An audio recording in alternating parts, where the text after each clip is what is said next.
Pikachu খাবার ready করব। তো দেখুন কি শুরু করছে। দাঁড়া দাঁড়া দাঁড়া দাঁড়া দাঁড়া। যে ওভেনে খাবার দিছি, ভাত দিছি।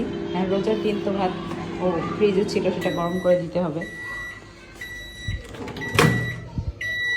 গরম করেছি ভাত আর মাছ দিয়ে মেখে দিব। দুইজনের জন্য গরম করে নিয়েছি, ওরটা ওকে দিব। মেখে রেডি করে তারপর তো দিব। দাঁড়াও দাঁড়া দাঁড়া, রেডি করি, মাখি। যা তুই রুমে যা, রুমে যা। কে শুরু করছে? পিকাচু, পিকাচু, মাম্মা, মাম্মা। জি পিকাচু, আমি খাবার রেডি করতেছি, পাগল বানায় ফেলতেছে আমাকে। দাঁড়া তুই আসি। সুন্দর করে খাচ্ছ? কাটা এক পাশে রেখেছি, পরে চিবিও। হ্যাঁ, আমার বিড়ালটা কাটা চিবে।